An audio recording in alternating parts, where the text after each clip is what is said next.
Masih bersama saya, kita akan membahas mengenai peluang menang kalah dalam gugatan Pilpres yang saat ini sedang berlangsung di Mahkamah Konstitusi. Kita mulai dari gugatan tim 01 dari Anies Baswedan dan Caimin. Dalam gugatannya yaitu mengenai dalilnya mengenai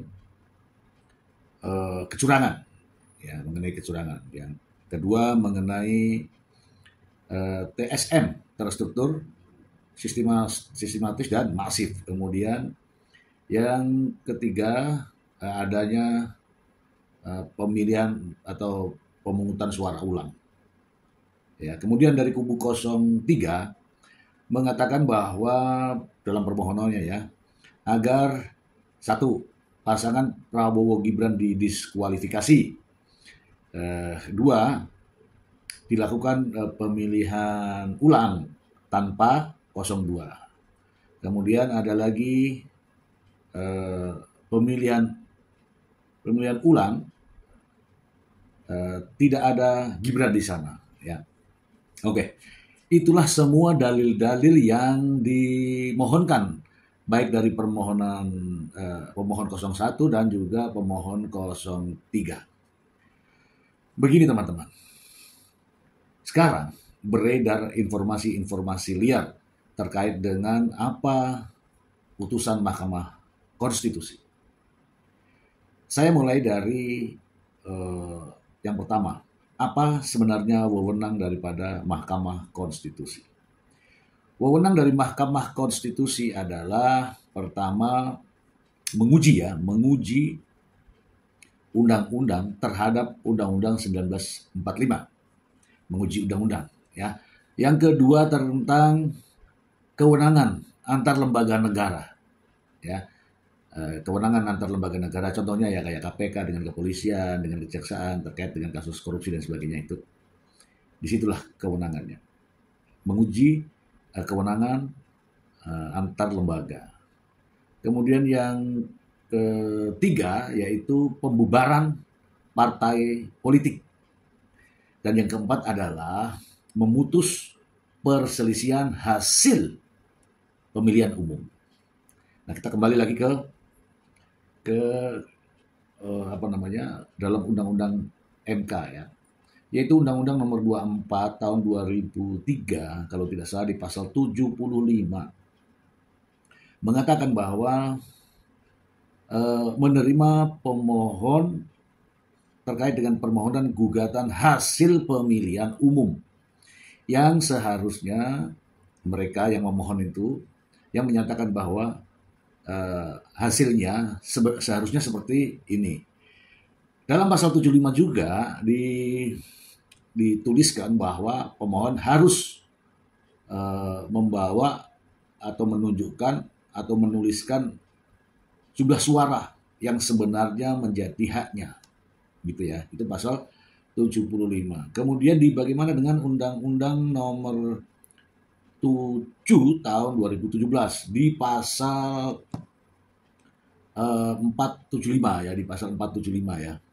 Yang mengatakan di situ adalah MK ya berwenang menangani kasus perselisihan hasil pemilihan umum.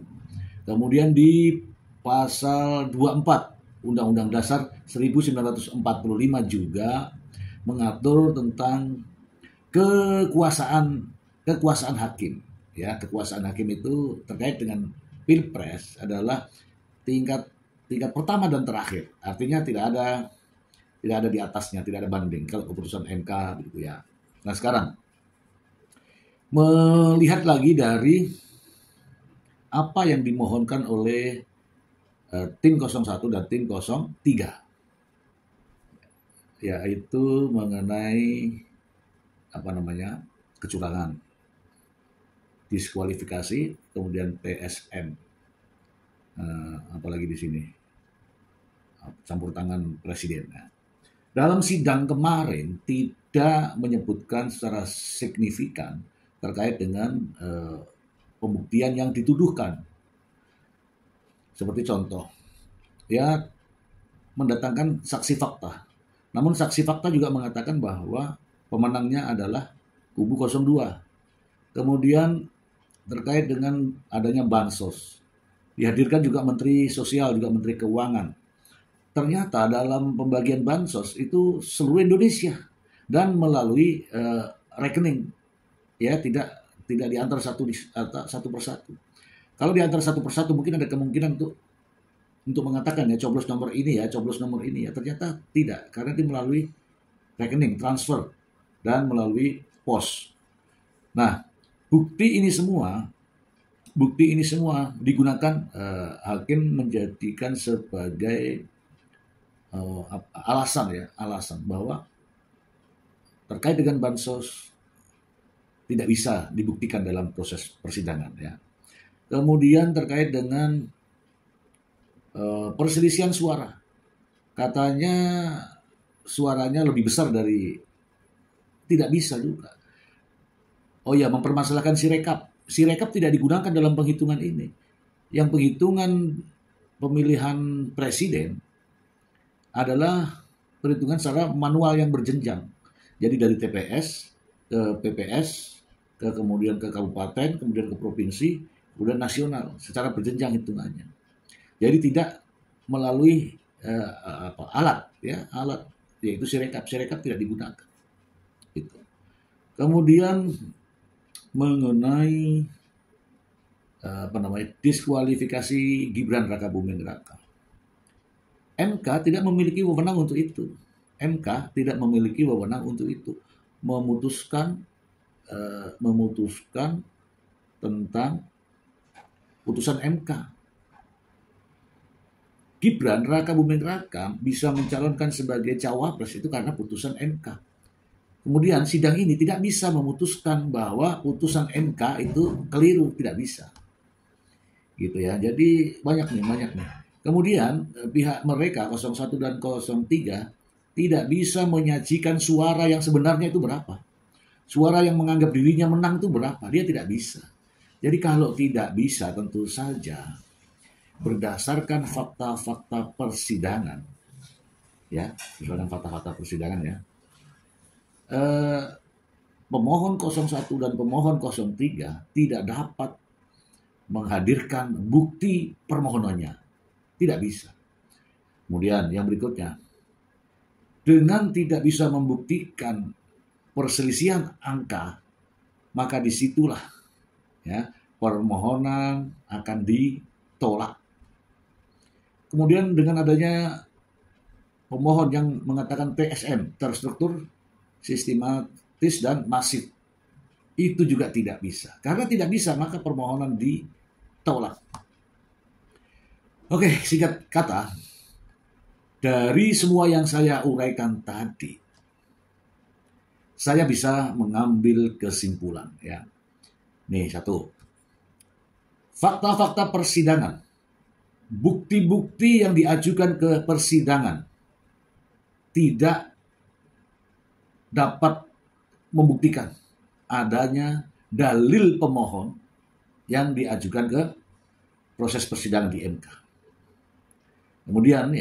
Kemudian terkait dengan permohonan diskualifikasi, yakinlah MK mengatakan bahwa itu bukan wewenang MK, jadi gugur kembali.